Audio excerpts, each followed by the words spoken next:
Hi everyone, Patrick Meninga here, spiritualriver.com. I want to talk to you today about opiates and how they play into addiction and alcoholism. So opiates refer to a classification of drugs that most people think of as painkillers, things like Vicodin or Oxycontin, but also some street drugs like heroin are opiate based as well. So basically that affects a part of the brain where there's these opiate receptors, and so if you take an opiate, it helps you to feel better. And essentially the way it works is it's kind of like putting a rag in an alarm clock that's going off. So when you put an opiate in your brain, the pain is like that alarm clock going like this, and the opiate is the rag that you're putting in there to sort of dull the pain.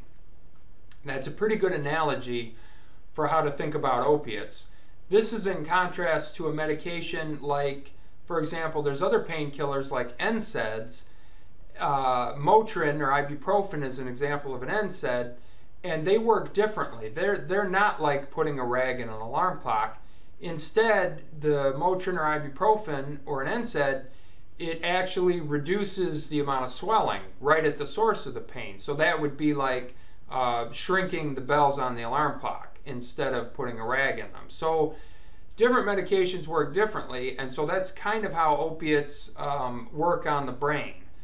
And so what happens is, after you're addicted to opiates, you've been using them for a long time, your body will stop producing its own natural opiates because it knows that it's going to get some artificial ones put into the system on a daily basis. So it'll quit making its own opiates.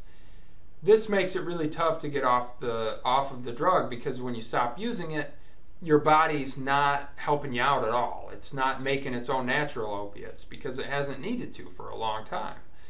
So that might leave you with the question, what's the best way to get off of opiates, especially when you're addicted to them? The best way to do it is to ask for help. If you try to do it by yourself, you're going to hit these withdrawal symptoms. Your body's going to be in withdrawal. It's going to be really nasty and uncomfortable, and you're probably going to fail. And so my recommendation is to ask for help, go to a treatment center, get on the phone, call up a treatment center's 28-day programs that have a medical detox, go into treatment, and they will help you get through that. It might not be 100% perfect. You might experience a tiny bit of discomfort while you're in treatment, but it won't be anywhere near as bad what you will experience if you just stay at home on your couch or stay in bed and try to get through it yourself.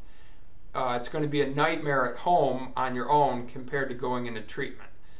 So I would urge you, if you're hooked on opiates, if you're addicted to opiates, get on the phone, call up a treatment center, and take the steps that you need to go get into treatment, go through a medical detox.